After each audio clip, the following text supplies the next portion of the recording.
Welcome back. Now we're on to part 3, where we're going to look at some important social theories of power.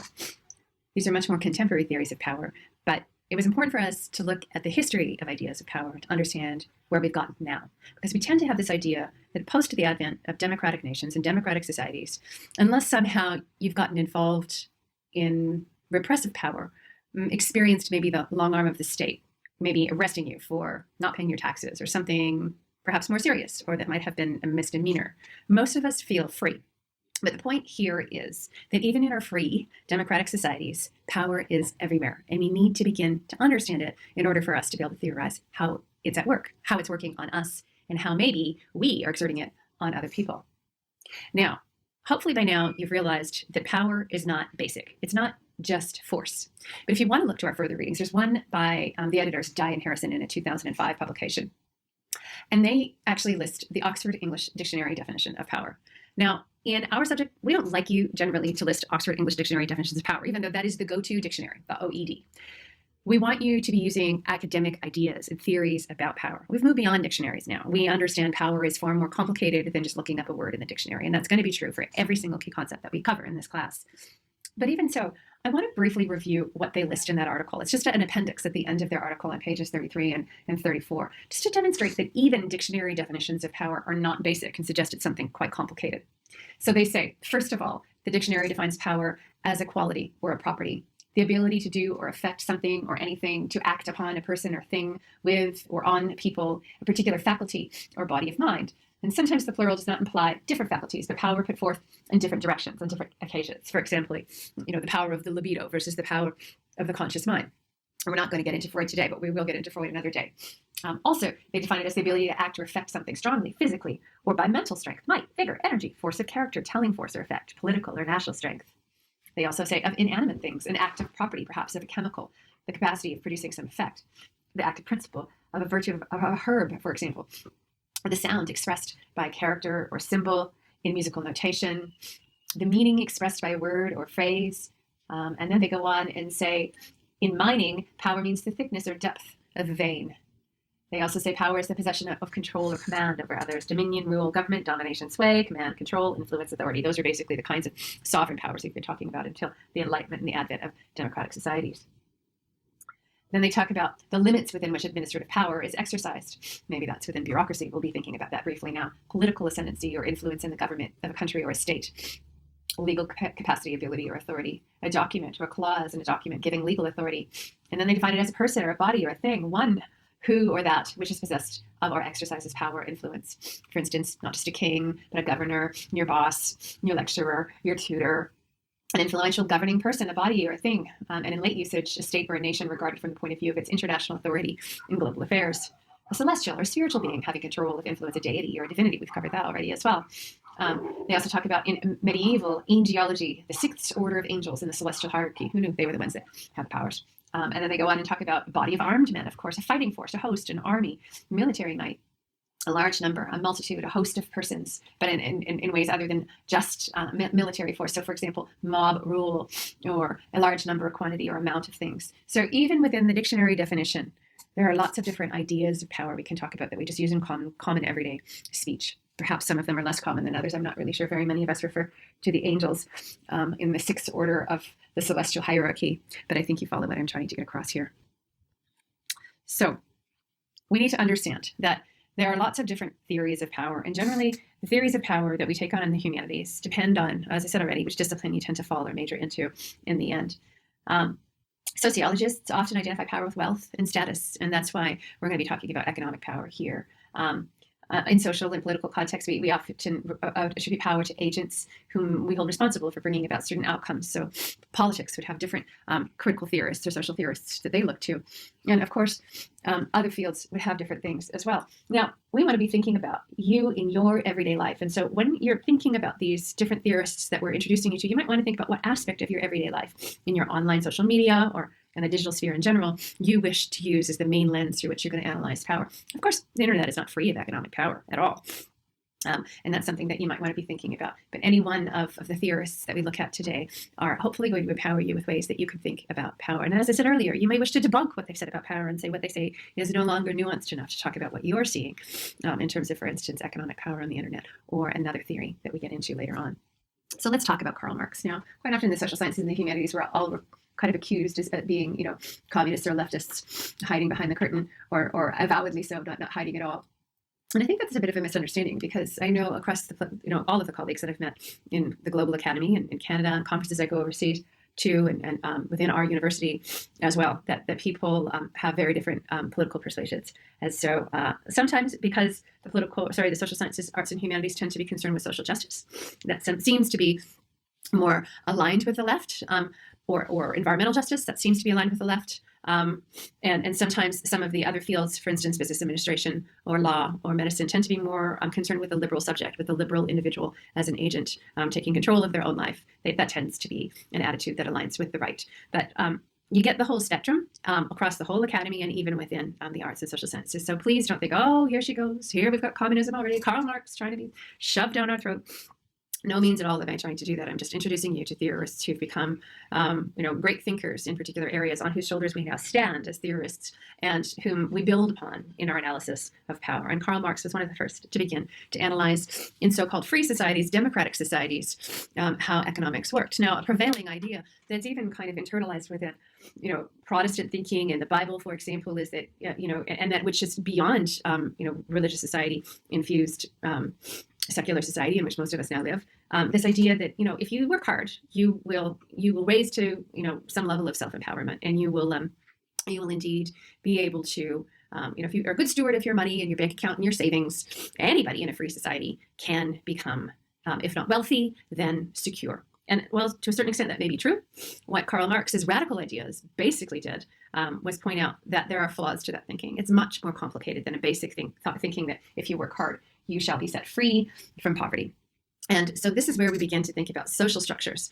And that's what Karl Marx did in terms of thinking about social structures, economics, poverty, and wealth accumulation. So his famous book, of course, written in German, because he was Das Kapital, and he wrote it between 1867 and 1883. So again, old ideas, but they are the giants upon which we still stand in the social sciences, humanities, and creative arts. So his key idea was around power being derived from two things: labor, the ownership of our work, and how we work, as well as capital wealth accumulation. So two things. Now, Karl Marx generally believed that there was a limited amount of power in society. So there's only so much money in circulation, and he said it can only be held by one group at a time. Now, this was fairly radical, of course, within the advent of democracy. We're only talking 100 years after the American Revolution and the French Revolution, for him to say that we've, cut off the heads of the sovereigns who were unfair despots, but we still have problems with aristocracy, was quite a radical thing for him to be saying at that time. For him to say there's still people who hoard wealth. Now, he says capitalism dictates the ruling class will own the means of production. They control their workers, which consolidates their power. Now, let's just break that down. What does he mean by that? Let's remember he is writing during the age of the Industrial Revolution. Okay, so we're talking about the age of steam-powered cotton mills. We're talking about the steam engine. We're talking about people moving out of largely agrarian feudal society into factories, and them doing so predominantly because they were enticed by the idea that if they could earn a wage, they could support their family and hopefully put food on the table for their children and pay for medicines, because there was no, nationalized medical scheme at that time. So he is already being radical by saying going to work in a factory is not necessarily going to empower you. And that probably was the experience of many people who went to work in the factory. But he said the people who own the factories, however, they own the means of production. So they have power because they can control the workers. And that further consolidates their power. If we think about Milgram's experiments, the workers then have to, or they generally respect their boss. They know that person is paying their paycheck, or in that case, giving them their pay packet. People were generally paid in envelopes of cash back then. And so they generally respect them. But of course, sometimes workers were, under punitive regimes back then. We didn't have workers' rights to the extent that we have now. And so people could quite easily be dismissed or fired if they didn't do what their boss said. So power was quite instrumental in the factory, he said, just because the boss owns the means of production, so he gets to dictate it. So he has the sovereign power in that case. But then he theorized it more and said that for the owner to earn profit from workers' products have to be valued higher than their labor.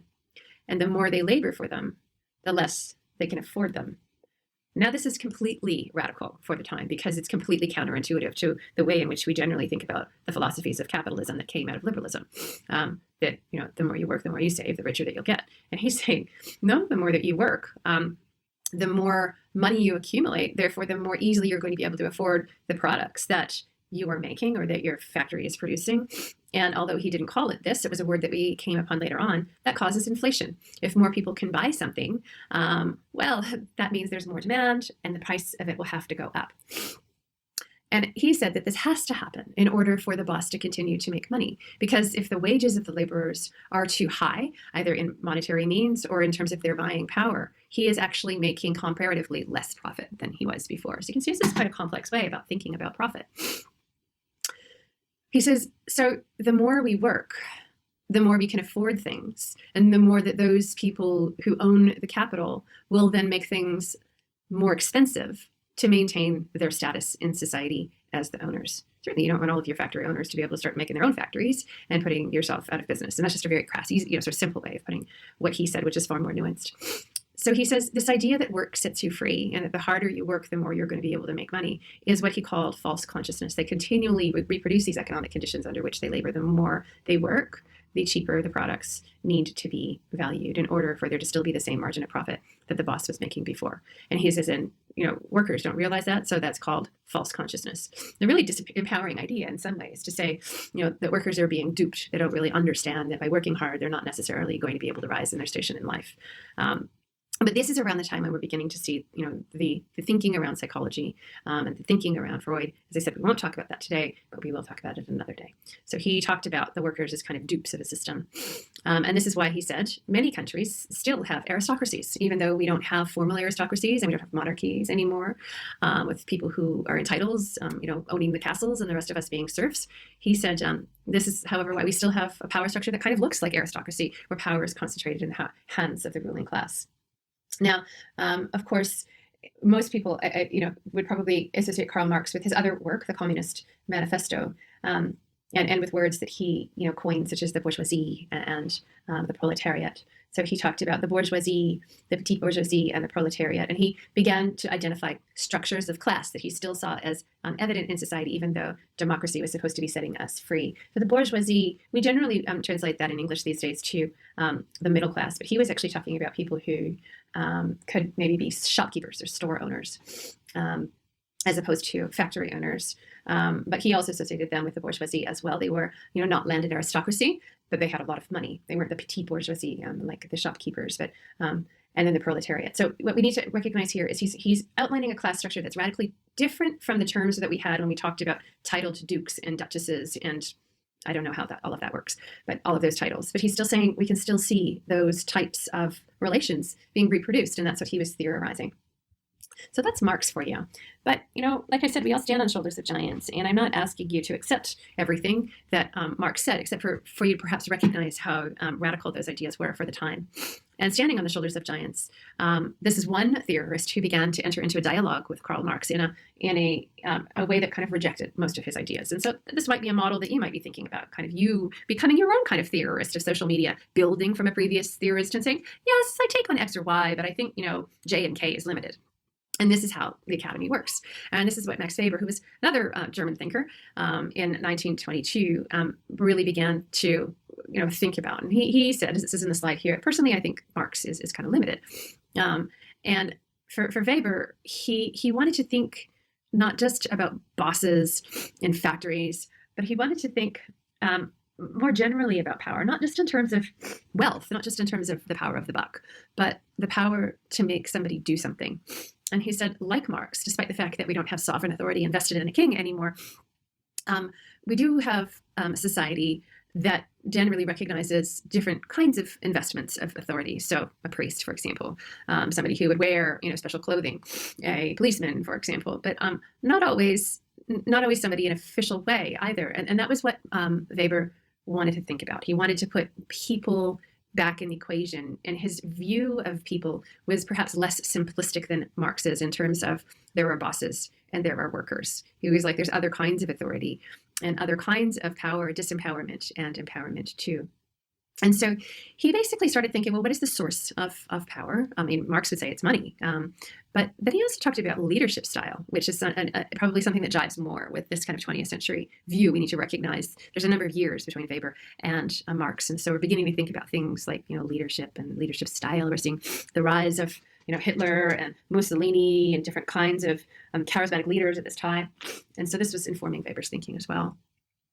So he said there's three types of authority, as opposed to Marx, who basically said there's one type of authority, it's money, it's economic authority. He said no, there's traditional authority. So that would be, well, I'll go through the three. There's traditional, he said, there's charismatic, and then there's legal, rational. And in each case, he wanted to think about the source of the power and the leadership style. And this lovely little screen grab gives you an example as well. So let's go through them one by one. So he said, despite the fact that, maybe the monarchy doesn't have all control anymore. So let's think of the case of England, where they decided to retain their monarchy. And actually, so have we in Australia, where we have a governor general who is the representative of the monarchy in Australia. We haven't become a republic like America became. In Canada, where I'm from as well, we recognize the sovereign authority of Queen Elizabeth and soon to be, regrettably, King Charles, I believe. But we are now in liberal democracies of the kind that participate in the social contract that Rousseau was talking about. So for the most part, we are okay with a monarchy because we believe that people have the power. We are democratic societies, and we can vote for our governor, we can vote for our members of parliament to represent our communities, and through that, eventually, that's how they decide who the prime minister is. And so we're okay with having a monarchy who is basically a head of state, because we recognize that that head of state has very limited powers.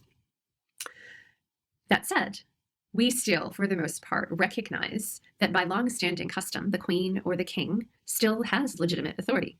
And that is a traditional idea that we have retained from past societies that still informs the present.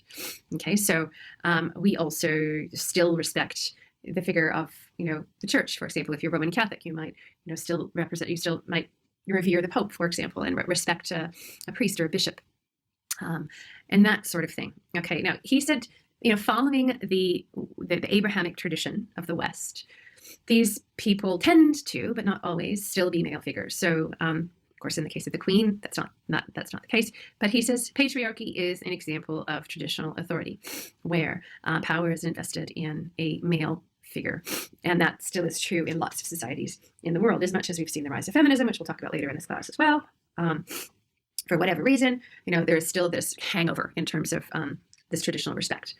So those are your three examples he gives you for traditional authority. The source is coming from longstanding custom, tends to be a historic kind of entrenched role, and he gives us an example there. Okay, so, but then he was also interested in the rise of these figureheads he was seeing in society. Now, in 1922, we've also got the advent of radio. We've got early cinema. We've got early magazine culture as well. And we were beginning to see the birth of modern-day celebrity, which was unprecedented before. Before we had all of these media tools, generally the people that people cared about and wanted to know about in the news were the aristocrats, or the king or the queen, and that sort of thing. Maybe somebody who'd done very well for themselves in terms of captains of industry as well. But by 1922, we were beginning to see people rising from all ranks of life who seemed to have this new kind of power. And Weber said that this is charismatic power. And he said it's based on a leader's personal qualities. We could talk about people who have the X factor, or a personal magnetism, and he said that this is somehow related to their dynamic personality. Sometimes these people can be, in the examples that he gives us, people who were invested in traditional forms of authority as well, such as a revolutionary leader who then becomes sovereign, Napoleon, Jesus Christ, who originally, of course, was just some dude kind of walking around saying, hey, I've got some ideas, I'm not an official priest, but follow me.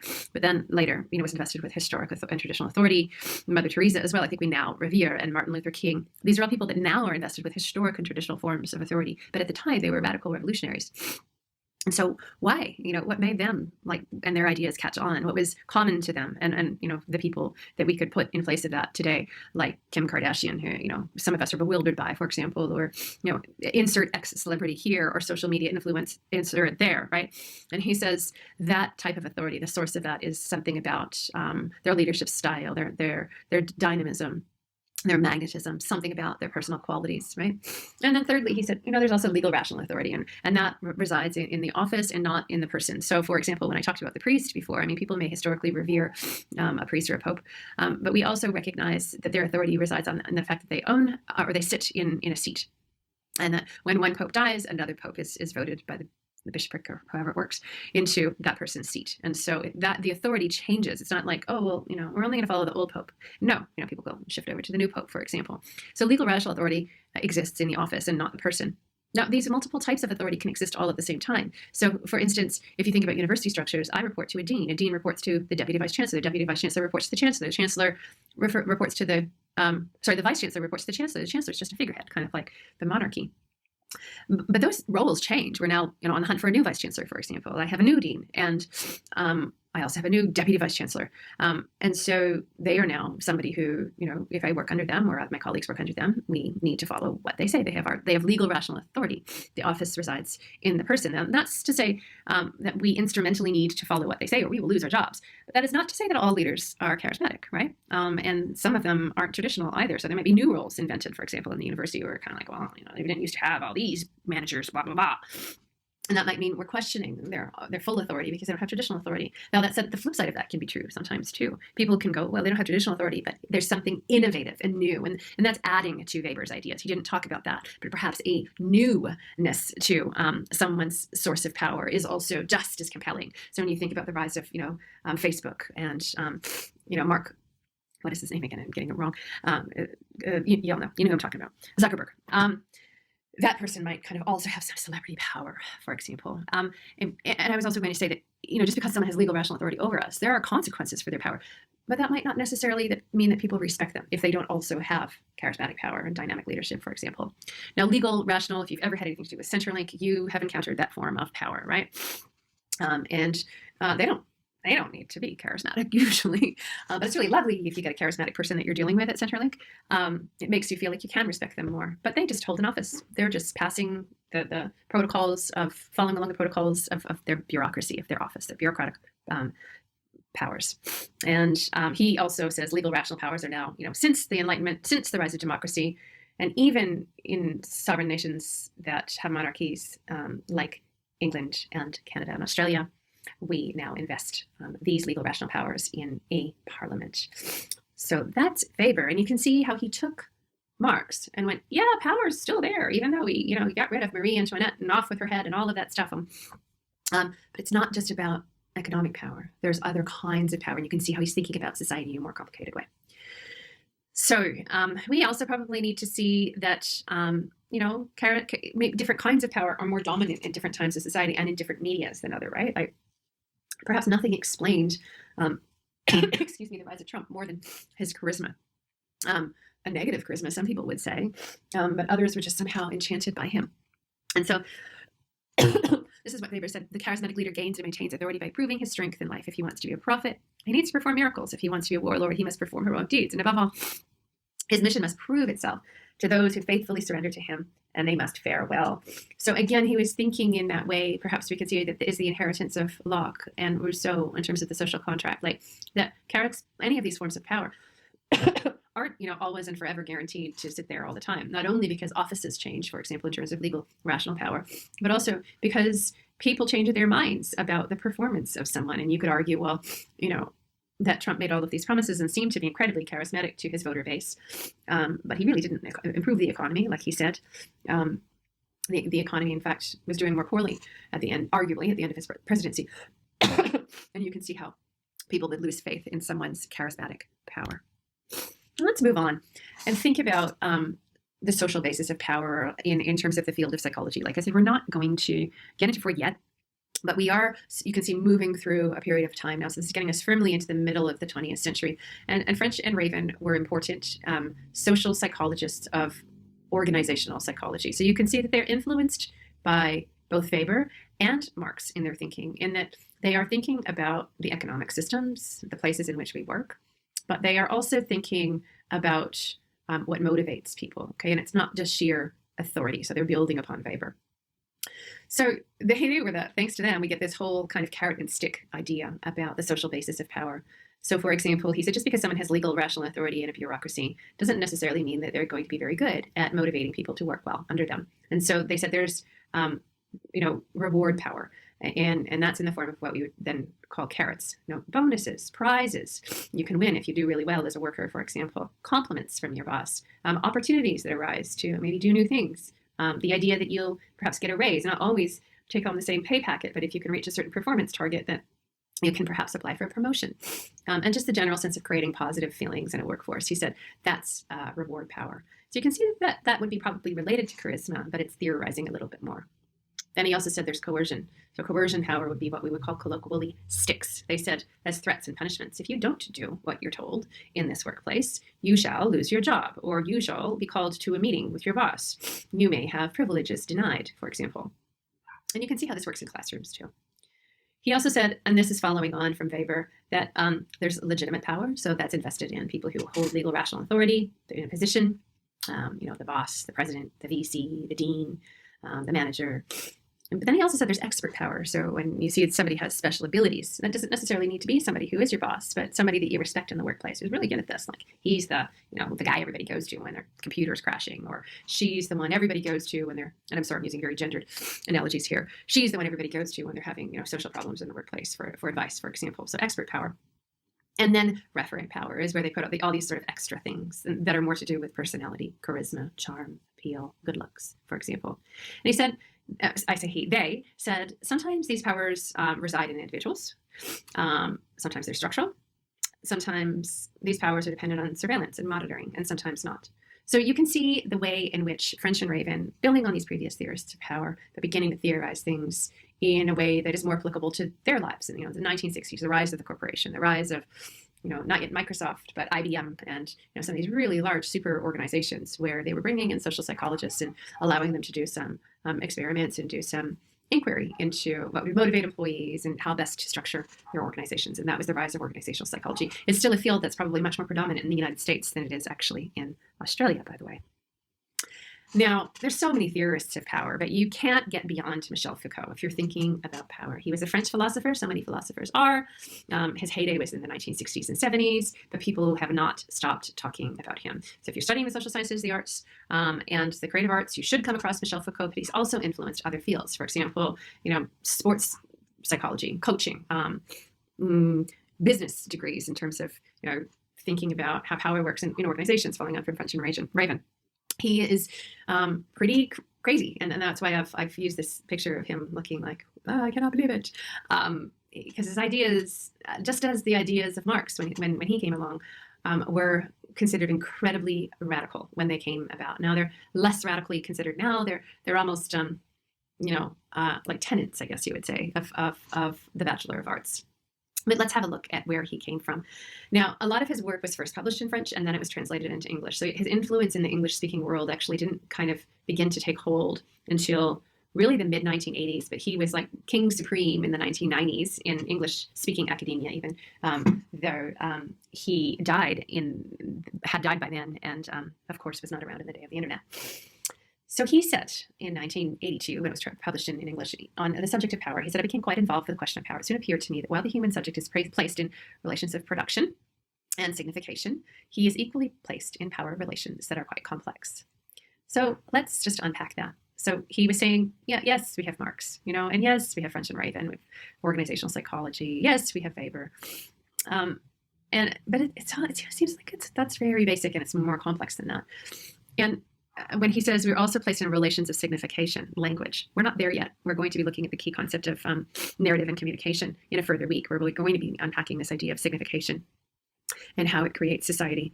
But he said, look, we've got theories about all this stuff already, but it just seems to me that they're inadequate. And that's what we're inviting you guys to do. Like, we are building on the shoulders of giants, but it's still more complicated yet. And so add to that. And so he said, we of course now have recourse to legal models, so like legitimate power, as Weber, French and Raven, and all of those guys recognized. And the question that's asked there is what legitimates power. And he said, we have ways of thinking about institutions, like the institution of medicine or the hospital or the police force, and then of course more broadly the institution of the nation state. Then he started asking, what even is the state? Like, it's been around now for 200 years. But he was like, but what is this thing? Like, we really need to think more carefully. And then he asked, but what is the notion of power raised by so many people today? So now you need to recall and place him in the context of his time, as you need to do with all of these philosophers. He's talking the 1960s and 70s, which was a radical time of social upheaval and protest. or people were, burning bras. They were protesting the patriarchy. They were advocating for feminism. They were protesting the Vietnam War. They were protesting their government. They were asking for the empowerment of Indigenous people to be recognized as citizens and to vote, and all kinds of things. And he's like, people have the power. There's heaps of those songs that circulate in the 1960s and 70s. Flower power. It was the baby boomer generation, and they did, by force of mob numbers, have a lot of power, and they were asking for things to change, and that's what the 1960s was all about. But he was like, but what kind of power actually are we asking for? Are we asking for legal powers, state powers? When people are complaining about being repressed, what is the nature of that repression? And so that was what triggered his thinking about power. So we really introduced this idea that he thought about epistemes, and had this idea that there's different ideas about what is even thinkable, or what qualifies truth in a particular era. We've gone through that, and we've suggested that perhaps we're now in the episteme of networks, right? And so epistemes define a system of conceptual possibilities and what is possible to think and know in a given era. And he said epistemes are kind of governed by rules beyond those of grammar and logic. And this was what was really key to him. He said they operate beneath the consciousness of an individual person. So again, we're getting into sort of psychology. It's not necessarily perhaps as a blunt statement like Marx made, that people operate under false consciousness, but just like beyond the threshold of the stuff we think about. Power pushes and pulls us in various ways. His major books were The History of Madness, 1961, Discipline and Punishment, 1975. In almost everything that he wrote, he thought about the relationship between power and knowledge. And he began thinking in The History of Madness and Discipline and Punishment about how power worked through these different epochs, these different epistemes, these different epochal eras, in large ways of thinking in terms of the macro structures that were, acceptable during that time, but also the micro level ways in which power works in everyday operations. And that's what's really significant about him. Foucault, even more than French and Raven, even more than Weber, is drilling down more and more and more and kind of going, okay, but what's really going on here? Like, society is way more complicated than we thought. So a lot of people, when they talk about Foucault and power, introduce this concept of the Panopticon, Bentham's Panopticon. And he talked about this in his book, Discipline and Punish. And he was thinking about this particular era, before we had the rise of civil rights, before modern day democracies, when we had the guillotine, and people could simply be executed. And it was quite common up until the 1700s that if you were executed in a town square, your head would then be displayed on a stake. So not only were the executions public as a demonstration of this will happen to you too if you go against what the sovereign says is the law, but your head would be displayed while it was rotting and getting its eyes pecked out by birds, for example. So you would really be very aware of the arm of power and its instrumentality. But what Foucault was interested in this, it was in the transition in society that happened post the advent of the nation state. So he's thinking about the Enlightenment era, when social thinkers, when they were thinking about human liberty and the ability to enfranchise your everyday person with the vote, which people really, really didn't like the idea of. I mean, your everyday person, especially before universal education, was illiterate, didn't know very much. The idea that you could allow the person to rule would mean anarchy, it would mean mob rule. And so while in the Enlightenment they were proposing the ideas of Locke and Rousseau and Hobbes, beginning to think about liberty and beginning to think about the social contract, thinkers such as Jeremy Bentham were also thinking about how they could change the nature of discipline. So if you've taken criminology, you've probably understood and learned some of this history as well. And Jeremy Bentham was a thinker more than somebody who actually did architectural design. He was thinking through this problem of how can we, in a civil society where we give people power and we're no longer investing the sovereign with the right to take someone's life, design institutions of rehabilitation or incarceration that we can remove from society without killing them. Because if your power is not divinely invested in you, as they once thought sovereign monarchs were, you don't have the power to take someone's life. What do you do? This was a problem, right? So this is where we have the birth of the modern prison. And Bentham had this idea that the best kind of prison that you could invent would be one in which you don't actually have to mete out instrumental repressive punishment, but just have people think that there's a possibility that this could happen to them. And so the panopticon, you break this word down, opticon means the optical, the eye, pan means everywhere. So it's like the all-seeing eye of the jail, for example. And so he came up with this idea for the modern prison where it would be a circular structure. You can see the floor plan below.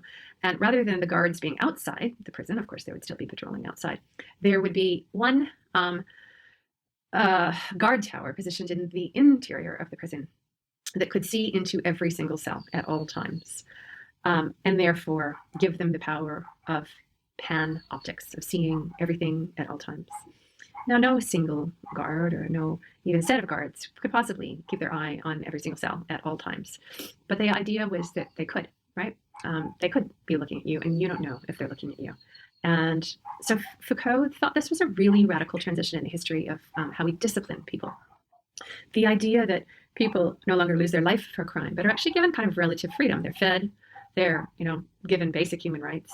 They're not allowed to walk free in society anymore. But some of these people might be, really violent criminals. And he suggested that, this is Bentham, that if they thought that they were under watch and could at any time be hauled in and subject to repression, it would make them more compliant citizens. Now, these days, of course, we have CCTV.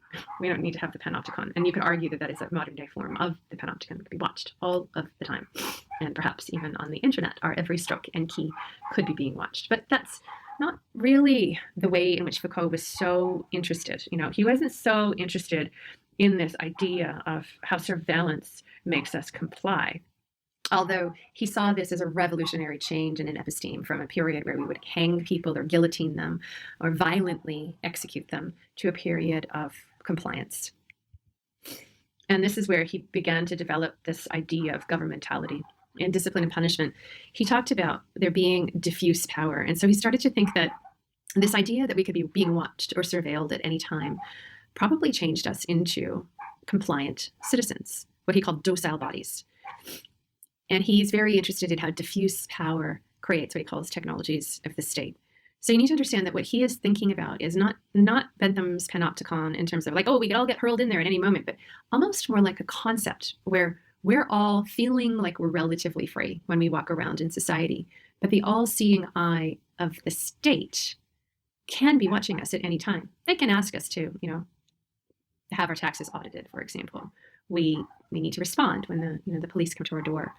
There's just this idea that you could be being seen all of the time. He thought this was a fundamental change in behavior in societies where individuals then become obedient. Instead of mob rule, they begin to regulate their own behavior and even their bodies and their thoughts and their conduct according to this idea of there's a particular way that we're supposed to behave. And that's what he was interested in that transition in society, the rise of modern nation states, governmentalities. And so under the modern nation state, no longer do governments mostly need to exercise power explicitly. They don't go around beating people for the most part, but they inform and encourage self-governance. So for us to be self-governing.